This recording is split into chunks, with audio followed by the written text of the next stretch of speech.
జగద్రక్షకుడైన యేసుక్రీస్తు అతి శ్రేష్టమైన పరిశుద్ధ నామమున శ్రేష్టమైన సమయాన దేవుని వాక్యమును వినుట కొరకై ఆసక్తిగా టీవీ ముందర కూర్చున్న నా ప్రియమైన సహోదరి సహోదరులకు శుభములను తెలియజేస్తూ ఉన్నాను.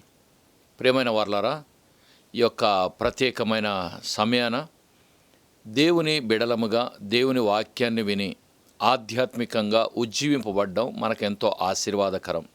కనుక మీ యొక్క పనులను ముగించుకొని చక్కగా దేవుని మాటలు వినుట కొరకై మీరు సిద్ధపడి కూర్చొని ఉన్నారు. మీకు దేవుడు కనుక మిమ్మల్ని దేవుడు దీవించునుగాక. ఈ యొక్క ప్రత్యేకమైన సమయమున యెహోషువ గ్రంథం 14వ అధ్యాయము నుండి కాలేబు యొక్క జీవితము ద్వారా మన పాఠాలను నేర్చుకోవటానికి దేవుడు ఒక అవకాశాన్ని ఇచ్చాడు. యెహోషువ వారు సంపాదించిన ఆ యొక్క దేశాన్ని ప్రతి గోత్రాల వారికి ఆయన పంచిపెడుతూ ఉన్నాడు. ఆ సందర్భంలో యూదా గోత్రికుడు పుణ్య కుమారుడైన కాలేబుకు కూడా ఒక స్థలము ఇవ్వడం జరిగింది. కాలేబు అని పేరుకు అర్థము కుక్క అని అర్థం. ఎందుకు ఇంత గొప్ప దైవజనునికి ఇలాంటి పేరు పెట్టబడింది అని మనము ఆలోచన చేసినప్పుడు కుక్క విశ్వాసము గలది. అవును, నిజముగా కాలేబు చాలా విశ్వాసము కలిగినటువంటి వ్యక్తి. తర్వాత భవిష్యత్తు తరము గూర్చి దర్శనము కలిగినటువంటి వ్యక్తి. అంతేకాకుండా దేవుని యొక్క మర్మాలు రహస్యాలు ఆయన ఆధ్యాత్మిక నేత్రములతో గ్రహించగలిగినటువంటి మనస్తత్వము కలిగినటువంటి వ్యక్తి. కనుకనే ఆ పేరుకు అర్థం వచ్చేటట్టుగా దేవుడు తనకు ఆ పేరు పెట్టించాడేమో. ఒక మంచి నైపుణ్యము కలిగిన దర్శనీకమైన ఆలోచనలు కలిగినటువంటి ఒక వ్యక్తిగా కాలేబు జీవితము ద్వారా మనం చూడగలుగుతూ ఉన్నాం. మొదటిగా మనం గమనించినప్పుడు యెహోషువ గ్రంథం 14వ అధ్యాయం 7వ వచనాన్ని మనం చదువుదాం. దేశమును వేగుచూచుటకు యెహోవా సేవకుడైన మోషే కాదేశు బర్నేయాలో నుండి నన్ను పంపినప్పుడు నేను 40 ఏండ్లవాడను. ఎవరికిని భయపడక నేను చూచినట్టే అతనికి వర్తమానము తెచ్చి తిని. కాలేబు చెప్పిన మాట నేను చూచినట్టే తెలియజేశాను అని జ్ఞాపకం చేస్తూ ఉన్నాడు. వేగు చూశారు, చూసి వచ్చిన తర్వాత ఉన్నది ఉన్నట్టుగా, చూచినట్టుగా ఆయన ఏదైతే గమనించాడో ఆ గమనించినట్టుగా ఆయన చెప్పినట్టుగా ఇందులో మనం చూస్తున్నాం. అంటే కాలేబు యొక్క జీవితంలో ఉన్న ఒక లక్షణం ఏంటి అంటే దాపరికము లేనివాడు అనే మాట ఇందులో మనం చూడగలుగుతున్నాం. వాస్తవాన్ని ఆయన ఎన్నడూ కూడా దాచిపెట్టలేదు. నిజముగానే మాట్లాడి ఉన్నది ఉన్నట్టుగా చెప్పగలిగినటువంటి స్వభావము కాలేబులో మనం చూడగలుగుతూ ఉన్నాం. ప్రియమైన దేవుని బిడ్డలారా, మన జీవితాలు దేవుని దృష్టిలో ఒక అద్దములాగా కనబడేదిగా ఉండాలి. భార్యాభర్తల దాంపత్య జీవితంలో కూడా దాపరికాలు లేకుండా అది ఎలాగుండాలంటే ట్రాన్స్పరెంట్గా, పారదర్శకంగా ఉండాలి. మనము ఏదైనా దాపరికం మనం చేశాము అంటే ఏదో ఒక దినాన ఆ రహస్యము లేకుండా దాచినది బయటపడినప్పుడు అవమానపడవలసి వస్తుంది, తలదించుకోవలసి వస్తుంది. రహస్యముగా బ్రతికే జీవితము బట్టబయలైన తర్వాత దానంతటి అవమానకరమైనది ఇంకొకటి ఉండదు. నేటి దినాల్లో తల్లిదండ్రులకు తెలియకుండా పిల్లలు చాలా దాపరికమైనటువంటి పనులు చేసేవారు ఉన్నారు.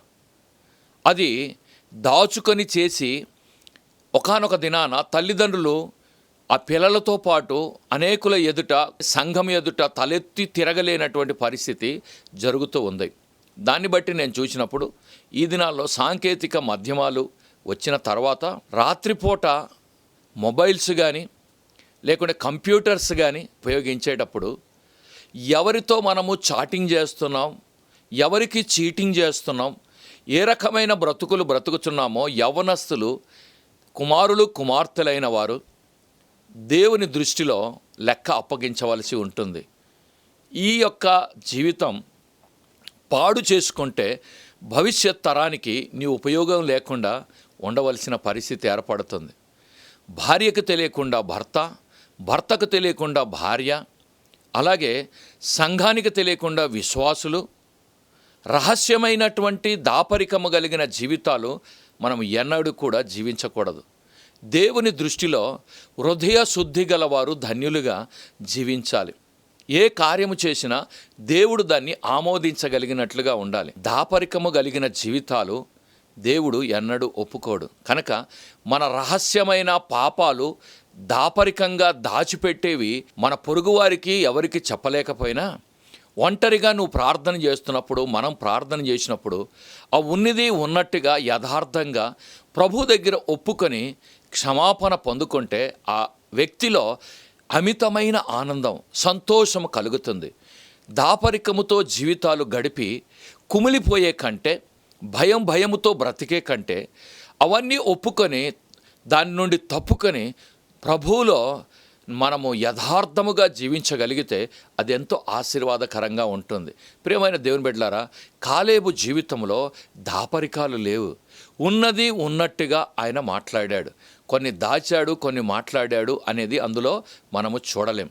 అందులో కాలేబుకు ఉండేటటువంటి రెండవ లక్షణం ఏంటి అంటే, యెహోషువ గ్రంథం 14వ అధ్యాయం 11-12 వచనాల్ని మనం ఒకసారి చదువుకుందాం. మోసే నన్ను పంపినాడు, నాకెంత బలమో, నేటి వరకు నాకంత బలము. యుద్ధము చేయుటకు గాని వచ్చుచూ పోవుచుండుటకు గాని నాకెప్పటికి అట్లు బలమున్నది. కాబట్టి ఆ దినమున యెహోవా సెలవిచ్చిన ఈ కొండ ప్రదేశమును నాకు దయచేయము. అనాకీయులకును ప్రాకారము గల గొప్ప పట్టణములను అక్కడ ఉన్న సంగతి ఆ దినమున నీకు వినబడెను. ప్రియమైన దేవుని బిడ్డలారా, ఈ వాక్యాన్ని మనం చదువుతూ ఉండేటప్పుడు కాలేబు చాలా ధైర్యము కలిగిన వాడు అనే మాటను ఇందులో మనం చూడగలుగుతూ ఉన్నాం. మోసే నన్ను పంపినప్పుడు ఎంత బలం ఉండేదో ఇప్పటికీ నేను అంతే బలము కలిగి ఉన్నాను అని ఇక్కడ కాలేబు మాట్లాడుతూ ఉన్నాడు. వేగు చూచుటకు వెళ్ళినటువంటి 12 మందిలో కాలేబు ఒకడు. వేగు చూడడానికి వెళ్ళినటువంటి వారు తతిమా వారంతా ఒక గుంపుగా ఉంటే ఈయన ఒక్కడు ఒక వ్యక్తిగా నిలబడి ఆయన మాట్లాడుతూ ఉన్నాడు. అయితే ఇందులో ఒక విషయం ఏంటంటే, నిజము చెబితే రాళ్ళతో కొట్టి చంపాలనేటటువంటి ఆలోచనలు వారు కలిగి ఉన్నారు. సంఖ్యాకాండము 14వ అధ్యాయము 9-10 వచనాల్లో ఆ మాటల్ని మనం చూడగలం. అలాంటి సందర్భంలో కూడా కాలేబు చాలా ధైర్యము కలిగినటువంటి వాడుగా, ఒంటరి వాడైనా కానీ నిలబడినటువంటి సందర్భాన్ని ఇందులో మనం చూస్తూ ఉన్నాం. దేవుడు మన పక్షాన ఉండగా మనకు విరోధి ఎవడు? దేవుని నిండు మనసుతో మనము ఆరాధించినప్పుడు, కొలిచినప్పుడు మనము లౌకికమైన విషయాలకు భయపడని అవసరం లేదు. యథార్థంగా మాట్లాడేటప్పుడు, ఉన్నది ఉన్నట్టుగా వాక్యానుసారంగా జీవించేటప్పుడు మనము ఎవరి ముందర అధైర్యపడని అవసరం లేదు. ఏమి జరిగినా దేవుడు మేలైన కార్యాలే జరిగిస్తాడు. కారణం ఏంటంటే, మనము ధైర్యము కలిగి యథార్థత కలిగి మనం జీవిస్తూ ఉన్నాం. బలహీనంగా దీనత్వముతో మనం జీవించినట్లయితే అనేకులు మన మీద వారు నానా రకాలుగా ఎదురుదాడి చేయడానికి ప్రయత్నం చేస్తారు. కానీ యథార్థంగా మనం ఉండేటప్పుడు ఎవరికి భయపడని అవసరం లేదు. ప్రభు దృష్టిలో మనం ఎప్పుడు కూడా నిఠారుగా ధైర్యంగా నిలబడగలగాలి. ఇక్కడ ఆయన ఉన్నది ఉన్నట్టుగా చెప్పగలిగే స్వభావం గలవాడు గనుక కాలేబు ఎవరికి ఆయన భయపడలేదు. ధైర్యము గలవాడుగా తనకొచ్చిన సమస్యల్ని ఎదుర్కోవటానికి ఆయన ఇష్టపడ్డాడు. నీతిమంతుడు సింహం వలె ధైర్యముగా ఉండును అనే మాట సామెతలు 28లో మనం చూస్తూ ఉన్నాం. ఇక్కడ ధైర్యము గలవాడు. ప్రియమైన వారలారా, వాక్యాన్ని బోధించినప్పుడు దేవుని యొక్క యథార్థతను కలిగిన వారమైతే మనము ఉన్నది ఉన్నట్టుగా మాట్లాడినప్పుడు ఇంకొకరిని గాయపరచక, మోసము చేయక, వారికి దగా చేయక, వారిని సత్మార్గములో నడిపించుట కొరకై ప్రయత్నం చేసినప్పుడు ధైర్యంగానే మాట్లాడాలి. దేవుని కొరకై ధైర్యముగా నిలబడాలి. కాలేబు ధైర్యము కలిగినటువంటి వాడు అనే సంగతి ఇందులో మనం చూడగలం. కాలేబుకు ఉండేటటువంటి లక్షణాల్లో మూడవది 13వ వచనాన్ని మనం చదువుదాం. యెఫున్నె కుమారుడైన కాలేబు ఇశ్రాయేలీయుల దేవుడైన యెహోవాను నిండు మనసుతో అనుసరించువాడు గనుక యెహోషువ అతన్ని దీవించి అతనికి హెబ్రోనును స్వాస్థ్యముగా ఇచ్చెను. 12 గోత్రాల వారికి ఆ స్వాధీనపరుచుకున్న దేశాన్ని వంతుల వారీగా పంచిపెడుతుండేటప్పుడు ఇక్కడ కాలేబుకు కూడా ఒక స్థలాన్ని కేటాయించడం జరిగింది. ఆ కేటాయించినటువంటి స్థలము కిర్యతర్బా.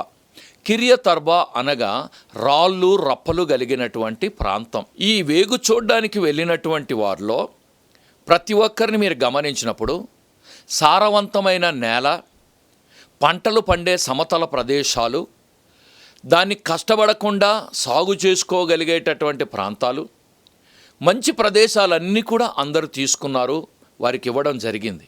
అయితే కాలేబు దగ్గరికి వచ్చేసరికి మాత్రము రాళ్ళు రప్పలు కలిగిన, మెట్టలు కలిగిన, ఎత్తు పల్లాలు కలిగిన, సరైనటువంటి స్థలము కాకుండా ముళ్ళ తుప్పలు పెరిగినటువంటి ప్రాంతాలు, నిష్ప్రయోజనమైనటువంటి దేనికి పనికిరాని ప్రాంతాన్ని ఇక్కడ కాలేబుకు ఇచ్చినప్పుడు కాలేబు సనుగుకోలేదు, గొనగలేదు, మారుమాట మాట్లాడలేదు.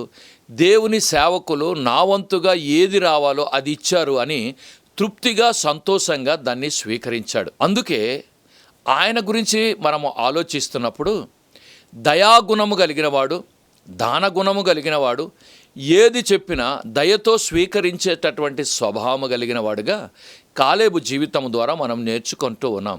ప్రియమైన వారలారా, దేవుడు మన స్థితికి, మన యోగ్యతకు, మన అర్హతకు, మన పరిస్థితికి, మన వంశానికి, మన కుటుంబానికి ఏది ఇస్తే ఆశీర్వాదకరంగా మనము దీవించబడతామో అది దేవుడు మనకిచ్చినప్పుడు తృప్తిగా దాన్ని మనము అంగీకరించాలి.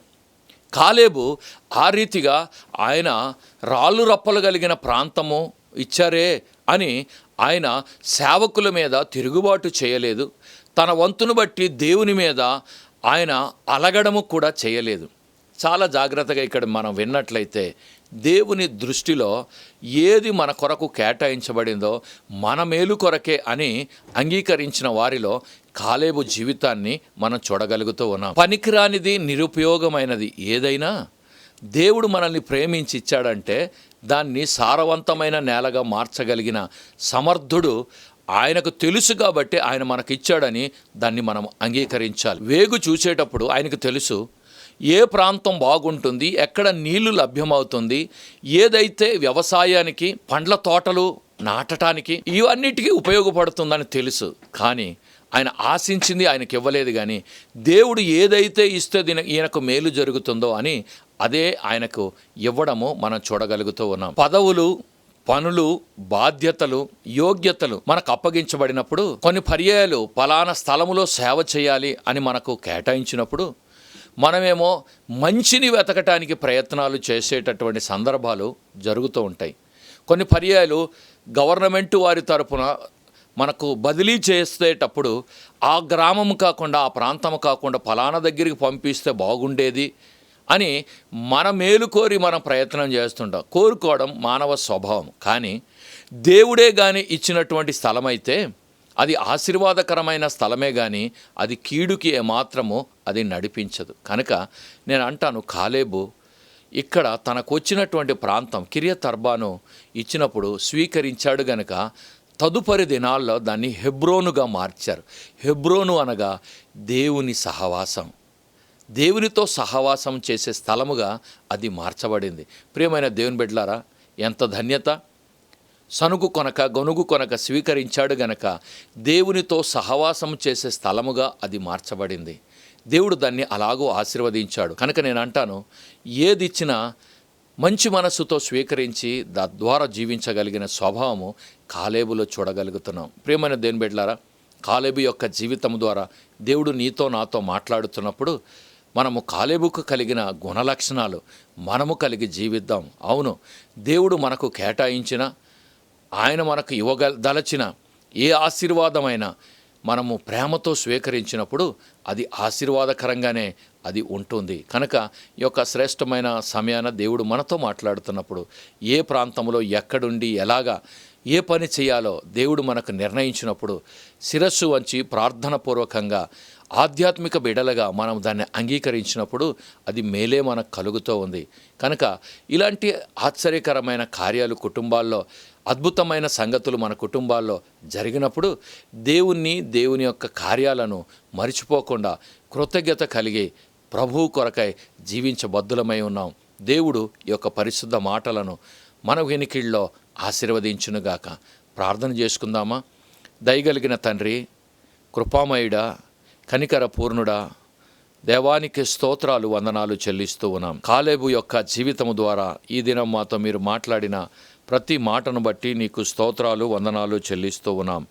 కాలేబు తన జీవితంలో దాపరికము లేనివాడుగా ఉన్నాడు అనే సంగతి గుర్తు చేసినందుకు స్తోత్రాలు చెల్లిస్తున్నాం. ధైర్యము కలిగినవాడుగా ప్రభువా మాకు జ్ఞాపకం చేశావు. అలాగననే దయాగుణము కలిగినవాడు, దయతో స్వీకరించే మనస్తత్వము కలిగినవాడుగా తన జీవితము ద్వారా నేర్పించిన పాఠాలని బట్టి స్తోత్రాలు. ఆశీర్వాదకరంగా మేము అలాంటి మనుషులుగా జీవించే భాగ్యాన్ని మాకు దయచేయమని, పేరులో గొప్ప అర్థము లేకపోయినా పేరుకు తగిన భావము కలిగి ఆయన జీవించినాడు. అలాంటి కృప మాకు దయచేయండి. మా పేర్లలో గొప్ప గొప్ప భావాలు కలిగిన అర్థాలు లేకపోవచ్చు. తల్లిదండ్రులు పెట్టిన ఆ యొక్క చిన్నపాటి అర్థమిచ్చే పేరుకు తగినట్టుగా కాలేబు వలె మేము జీవించగలిగిన భాగ్యాన్ని మాకు ఇచ్చి మహిమ పొందమని, ఈ దినం మాతో మాట్లాడిన ప్రతి మాటకై కృతజ్ఞతాస్తుతులు చెల్లిస్తూ మా ప్రియ ప్రభువును రక్షకుడును యేసు నామముని ప్రార్థన అడిగి వేడుకొనుచున్నాము తండ్రి. ఆమెన్.